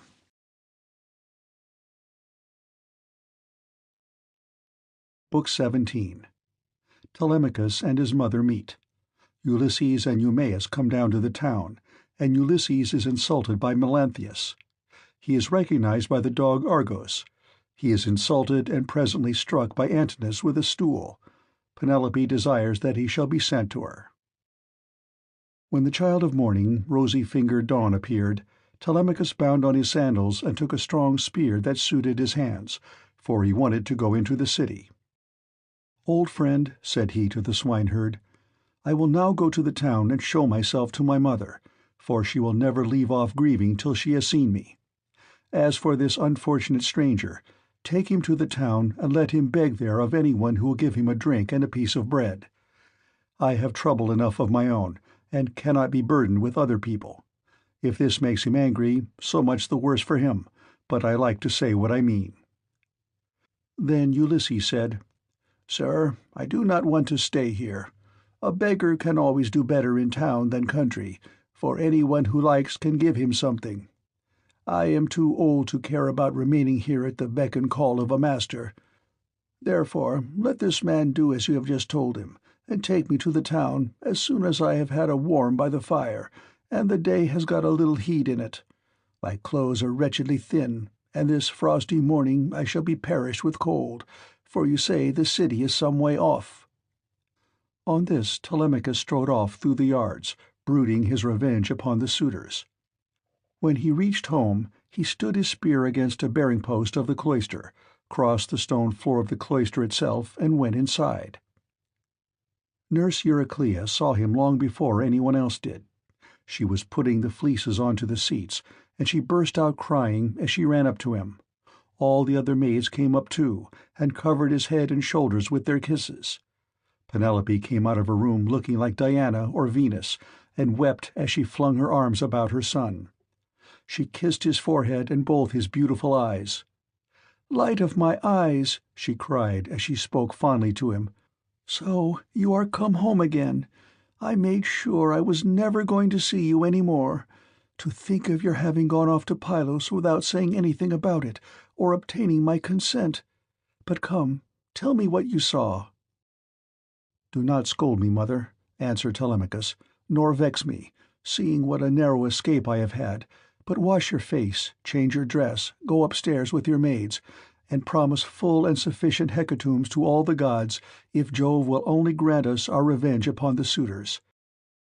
I must now go to the place of assembly to invite a stranger who has come back with me from Pylos. I sent him on with my crew, and told Piraeus to take him home and look after him till I could come for him myself." She heeded her son's words, washed her face, changed her dress, and vowed full and sufficient hecatombs to all the gods, if they would only vouchsafe her revenge upon the suitors. Telemachus went through and out of the cloisters spear in hand, not alone, for his 2 fleet dogs went with him. Minerva endowed him with a presence of such divine comeliness that all marvelled at him as he went by, and the suitors gathered round him with fair words in their mouths and malice in their hearts. But he avoided them, and went to sit with Mentor, Antiphus, and Halitherses, old friends of his father's house, and they made him tell them all that had happened to him. Then Piraeus came up with Theoclymenus, whom he had escorted through the town to the place of assembly, whereon Telemachus at once joined them. Piraeus was first to speak. "Telemachus," said he, "I wish you would send some of your women to my house to take away the presents Menelaus gave you." "We do not know, Piraeus," answered Telemachus, "what may happen. If the suitors kill me in my own house and divide my property among them, I would rather you had the presents than that of any of those people should get hold of them. If, on the other hand, I manage to kill them, I shall be much obliged if you will kindly bring me my presents." With these words he took Theoclymenus to his own house. When they got there, they laid their cloaks on the benches and seats, went into the baths and washed themselves. When the maids had washed and anointed them, and had given them cloaks and shirts, they took their seats at table. A maid-servant then brought them water in a beautiful golden ewer and poured it into a silver basin for them to wash their hands, and she drew a clean table beside them. An upper servant brought them bread and offered them many good things of what there was in the house. Opposite them sat Penelope, reclining on a couch by one of the bearing-posts of the cloister and spinning. Then they laid their hands on the good things that were before them, and as soon as they had had enough to eat and drink, Penelope said, "Telemachus, I shall go upstairs and lie down on that sad couch, which I have not ceased to water with my tears, from the day Ulysses set out for Troy with the sons of Atreus. You failed, however, to make it clear to me before the suitors came back to the house whether or no you had been able to hear anything about the return of your father." "I will tell you then truth," replied her son. "We went to Pylos and saw Nestor, who took me to his house and treated me as hospitably as though I were a son of his own who had just returned after a long absence. So also did his sons. But he said he had not heard a word from any human being about Ulysses, whether he was alive or dead. He sent me, therefore, with a chariot and horses to Menelaus. There I saw Helen, for whose sake so many, both Argives and Trojans, were in heaven's wisdom doomed to suffer. Menelaus asked me what it was that had brought me to Lacedaemon, and I told him the whole truth, whereon he said, "So then, these cowards would usurp a brave man's bed? A hind might as well lay her new-born young in the lair of a lion, and then go off to feed in the forest or in some grassy dell. The lion, when he comes back to his lair, will make short work with the pair of them, and so will Ulysses with these suitors. By Father Jove, Minerva, and Apollo, if Ulysses is still the man that he was when he wrestled with Philomelides in Lesbos and threw him so heavily that all the Greeks cheered him, if he is still such, and were to come near these suitors, they would have a short shrift and a sorry wedding. As regards your question, however, I will not prevaricate nor deceive you, but what the old man of the sea told me, so much will I tell you in full. He said he could see Ulysses on an island, sorrowing bitterly in the house of the nymph Calypso, who was keeping him prisoner, and he could not reach his home, for he had no ships nor sailors to take him over the sea. This was what Menelaus told me, and when I had heard his story I came away. The gods then gave me a fair wind and soon brought me safe home again." With these words he moved the heart of Penelope.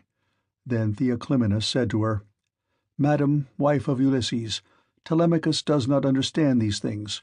Listen therefore to me, for I can divine them surely, and will hide nothing from you.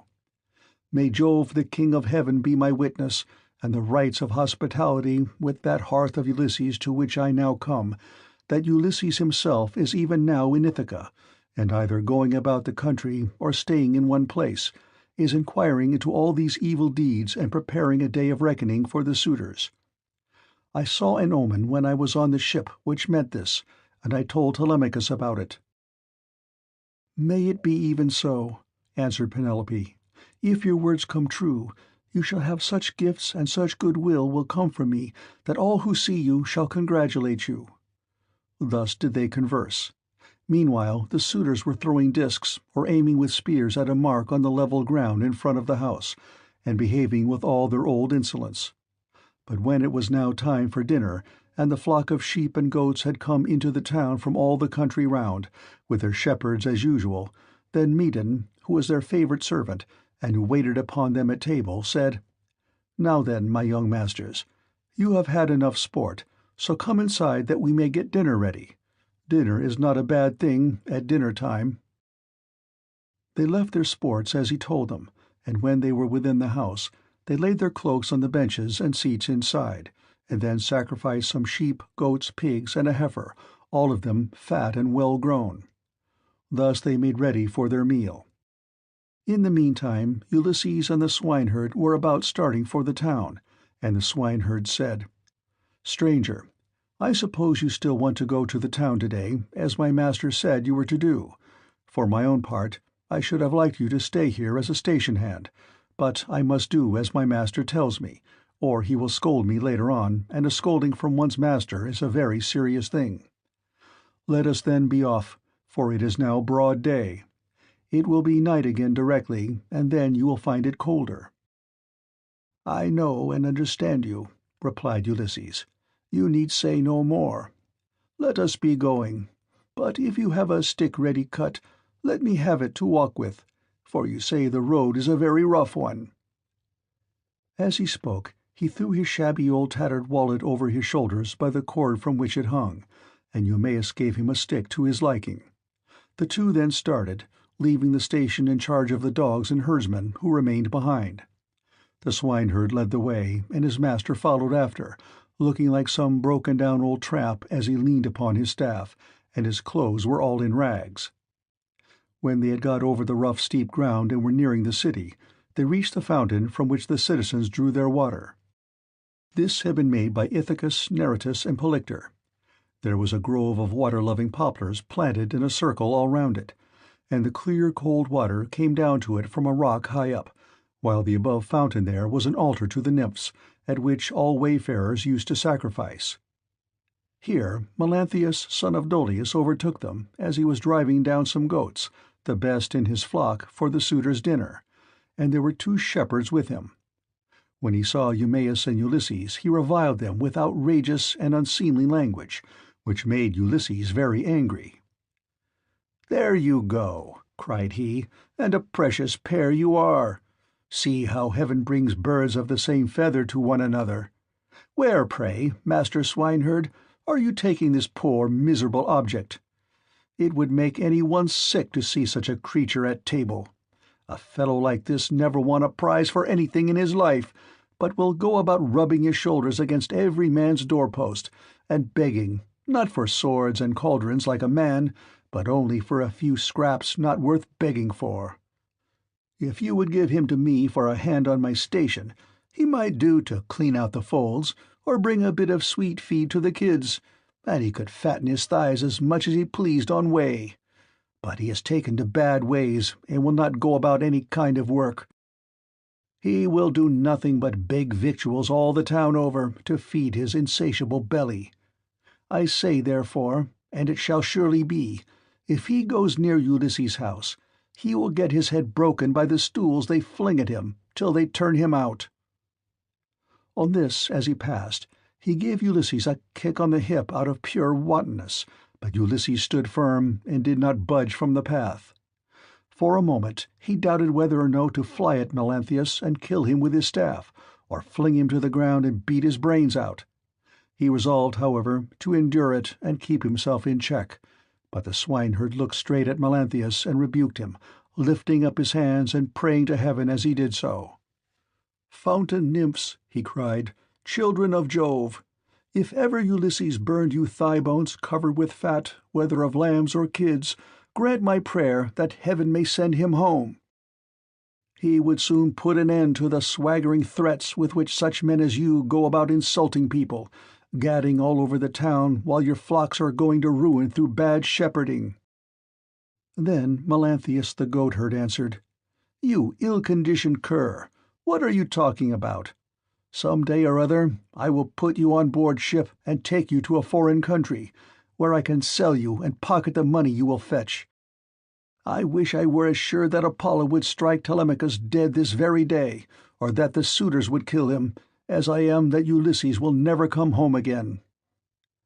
With this he left them to come on at their leisure, while he went quickly forward and soon reached the house of his master. When he got there, he went in and took his seat among the suitors opposite Eurymachus, who liked him better than any of the others. The servants brought him a portion of meat, and an upper woman-servant set bread before him that he might eat. Presently Ulysses and the swineherd came up to the house and stood by it, amid a sound of music, for Phemius was just beginning to sing to the suitors. Then Ulysses took hold of the swineherd's hand and said, "Eumaeus, this house of Ulysses is a very fine place. No matter how far you go, you will find few like it. One building keeps following on after another. The outer court has a wall with battlements all round it. The doors are double-folding and of good workmanship. It would be a hard matter to take it by force of arms. I perceive, too, that there are many people banqueting within it, for there is a smell of roast meat, and I hear a sound of music, which the gods have made to go along with feasting." Then Eumaeus said, "You have perceived aright, as indeed you generally do. But let us think what will be our best course. Will you go inside first and join the suitors, leaving me here behind you, or will you wait here and let me go in first? But do not wait long, or someone may see you loitering about outside and throw something at you. Consider this matter, I pray you." And Ulysses answered, "I understand and heed. Go in first and leave me here where I am. I am quite used to being beaten and having things thrown at me. I have been so much buffeted about in war and by sea that I am case-hardened, and this too may go with the rest. But a man cannot hide away the cravings of a hungry belly. This is an enemy which gives much trouble to all men. It is because of this that ships are fitted out to sail the seas and to make war upon other people." As they were thus talking, a dog that had been lying asleep raised his head and pricked up his ears. This was Argos, whom Ulysses had bred before setting out for Troy, but he had never had any work out of him.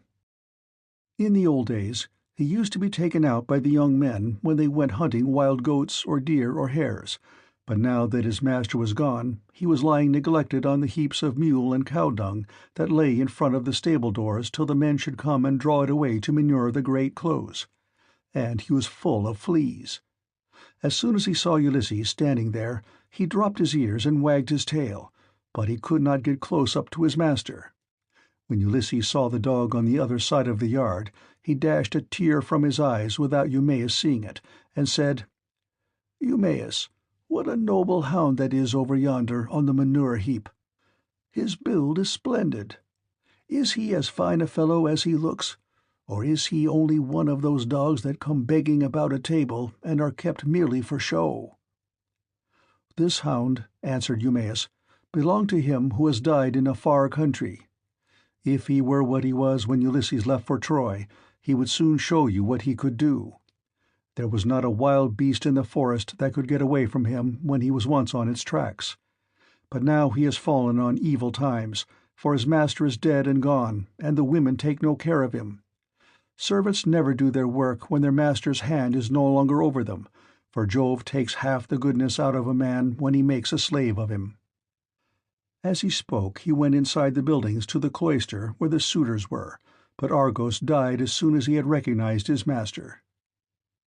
Telemachus saw Eumaeus long before anyone else did, and beckoned him to come and sit beside him. So he looked about and saw a seat lying near where the carver sat serving out their portions to the suitors. He picked it up, brought it to Telemachus's table, and sat down opposite him. Then the servant brought him his portion, and gave him bread from the bread-basket. Immediately afterwards Ulysses came inside, looking like a poor miserable old beggar, leaning on his staff and with his clothes all in rags. He sat down upon the threshold of ashwood just inside the doors leading from the outer to the inner court, and against a bearing-post of cypress wood which the carpenter had skilfully planed, and had made to join truly with rule and line. Telemachus took a whole loaf from the bread-basket, with as much meat as he could hold in his 2 hands, and said to Eumaeus, "Take this to the stranger, and tell him to go the round of the suitors, and beg from them. A beggar must not be shamefaced." So Eumaeus went up to him and said, "Stranger, Telemachus sends you this, and says you are to go the round of the suitors begging, for beggars must not be shamefaced." Ulysses answered, "May King Jove grant all happiness to Telemachus, and fulfill the desire of his heart." Then with both hands he took what Telemachus had sent him, and laid it on the dirty old wallet at his feet. He went on eating it while the bard was singing, and had just finished his dinner as he left off. The suitors applauded the bard, whereon Minerva went up to Ulysses and prompted him to beg pieces of bread from each one of the suitors, that he might see what kind of people they were, and tell the good from the bad. But come what might, she was not going to save a single one of them. Ulysses, therefore, went on his round, going from left to right, and stretched out his hands to beg as though he were a real beggar. Some of them pitied him, and were curious about him, asking one another who he was and where he came from. Whereon the goatherd Melanthius said, "Suitors of my noble mistress, I can tell you something about him, for I have seen him before. The swineherd brought him here, but I know nothing about the man himself, nor where he comes from."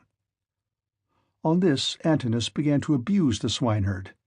"You precious idiot," he cried, "what have you brought this man to town for?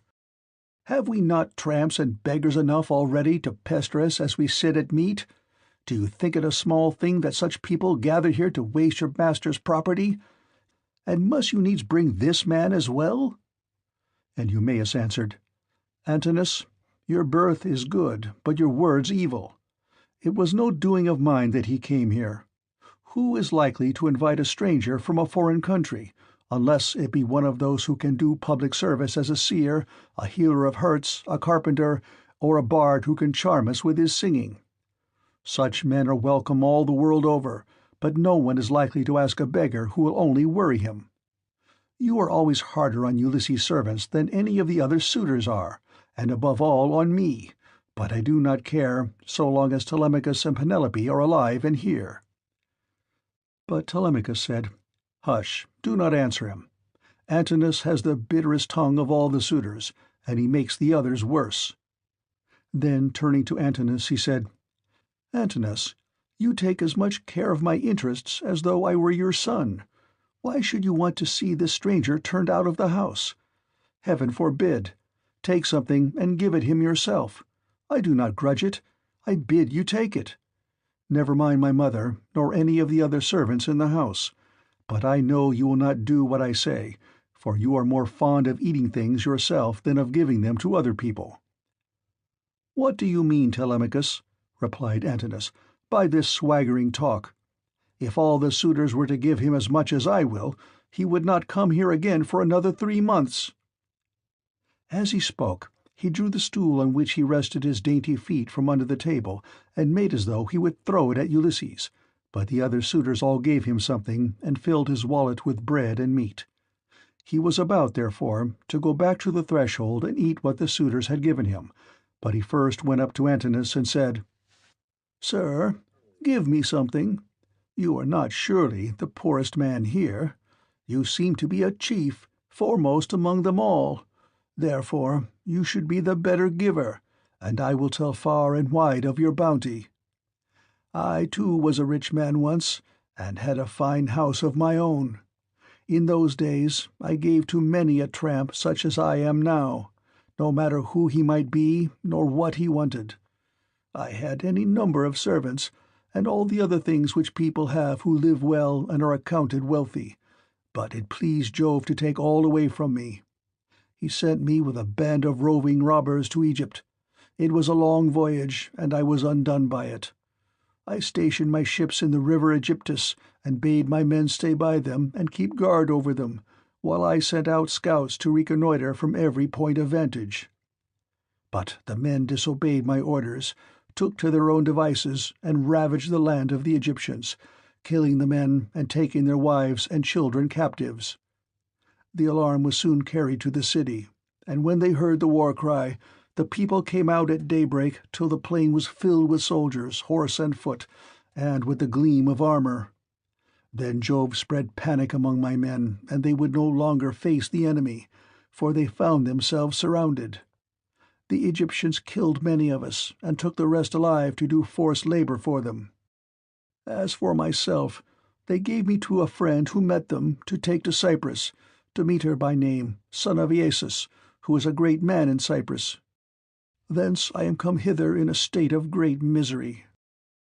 Then Antinous said, "What god can have sent such a pestilence to plague us during our dinner? Get out, into the open part of the court, or I will give you Egypt and Cyprus over again for your insolence and importunity. You have begged of all the others, and they have given you lavishly, for they have abundance round them, and it is easy to be free with other people's property when there is plenty of it." On this Ulysses began to move off, and said, "Your looks, my fine sir, are better than your breeding. If you were in your own house, you would not spare a poor man so much as a pinch of salt, for though you are in another man's, and surrounded with abundance, you cannot find it in you to give him even a piece of bread." This made Antinous very angry, and he scowled at him, saying, "You shall pay for this before you get clear of the court." With these words he threw a footstool at him, and hit him on the right shoulder-blade near the top of his back. Ulysses stood firm as a rock, and the blow did not even stagger him, but he shook his head in silence as he brooded on his revenge. Then he went back to the threshold and sat down there, laying his well-filled wallet at his feet. "Listen to me," he cried, "you suitors of Queen Penelope, that I may speak even as I am minded. A man knows neither ache nor pain if he gets hit while fighting for his money, or for his sheep or his cattle. And even so, Antinous has hit me while in the service of my miserable belly, which is always getting people into trouble. Still, if the poor have gods and avenging deities at all, I pray them that Antinous may come to a bad end before his marriage." "Sit where you are, and eat your victuals in silence, or be off elsewhere," shouted Antinous. "If you say more, I will have you dragged hand and foot through the courts, and the servants shall flay you alive." The other suitors were much displeased at this, and one of the young men said, "Antinous, you did ill in striking that poor wretch of a tramp. It will be worse for you if he should turn out to be some god. And we know the gods go about disguised in all sorts of ways as people from foreign countries, and travel about the world to see who do amiss and who righteously." Thus said the suitors, but Antinous paid them no heed. Meanwhile Telemachus was furious about the blow that had been given to his father, and though no tear fell from him, he shook his head in silence and brooded on his revenge. Now when Penelope heard that the beggar had been struck in the banqueting cloister, she said before her maids, "Would that Apollo would so strike you, Antinous." And her waiting woman Eurynome answered, "If our prayers were answered, not one of the suitors would ever again see the sun rise."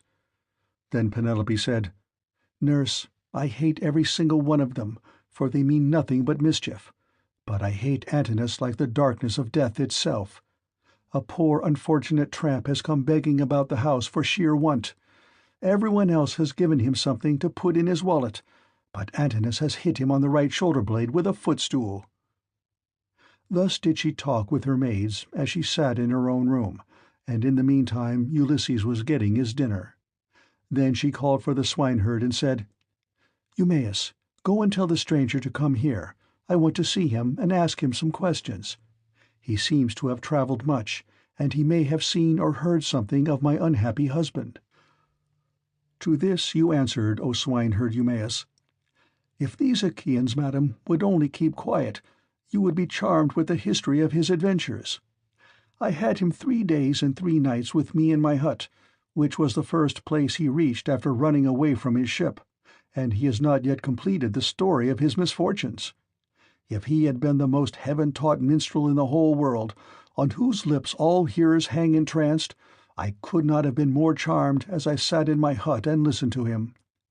He says there is an old friendship between his house and that of Ulysses, and that he comes from Crete where the descendants of Minos live, after having been driven hither and thither by every kind of misfortune. He also declares that he has heard of Ulysses as being alive and near at hand among the Thesprotians, and that he is bringing great wealth home with him."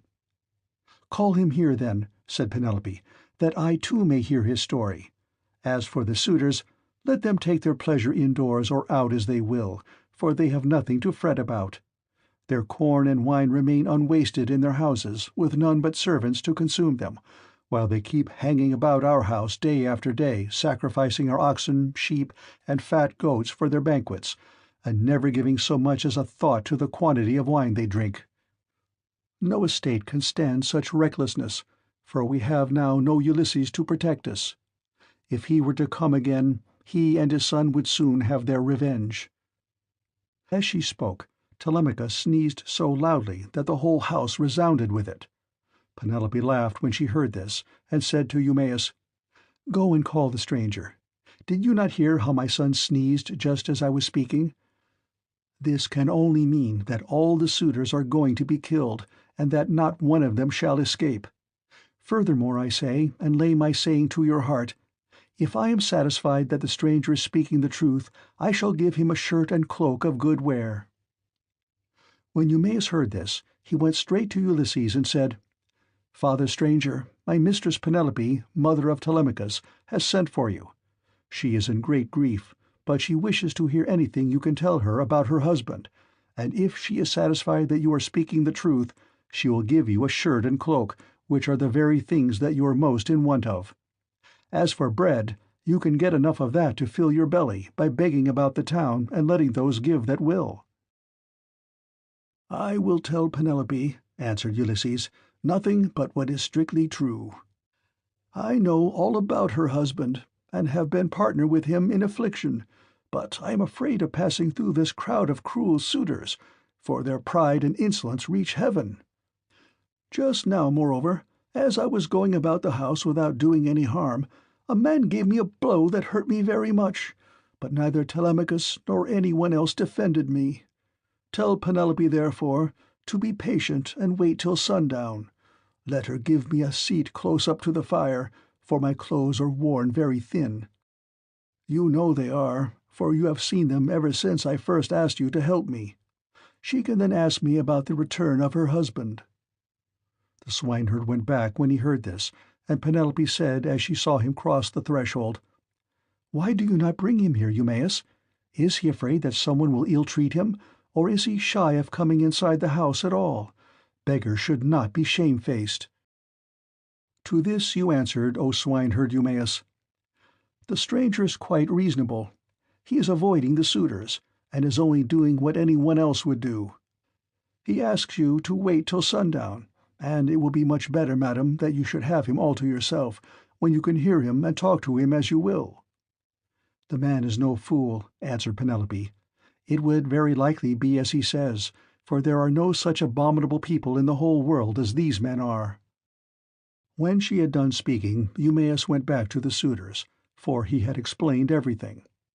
Then he went up to Telemachus and said in his ear, so that none could overhear him, "My dear sir, I will now go back to the pigs to see after your property and my own business. You will look to what is going on here, but above all be careful to keep out of danger, for there are many who bear you ill will. May Jove bring them to a bad end before they do us a mischief." "Very well," replied Telemachus. "Go home when you have had your dinner, and in the morning come here with the victims we are to sacrifice for the day. Leave the rest to heaven and me." On this Eumaeus took his seat again, and when he had finished his dinner he left the courts and the cloister with the men at table, and went back to his pigs. As for the suitors, they presently began to amuse themselves with singing and dancing, for it was now getting on towards evening. End of Book 17.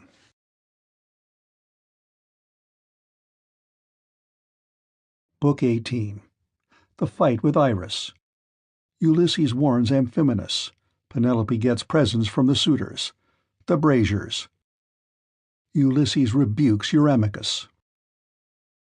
Now there came a certain common tramp who used to go begging all over the city of Ithaca, and was notorious as an incorrigible glutton and drunkard. This man had no strength nor stay in him, but he was a great hulking fellow to look at. His real name, the one his mother gave him, was Arneus, but the young men of the place called him Iris, because he used to run errands for anyone who would send him. As soon as he came, he began to insult Ulysses, and to try and drive him out of his own house.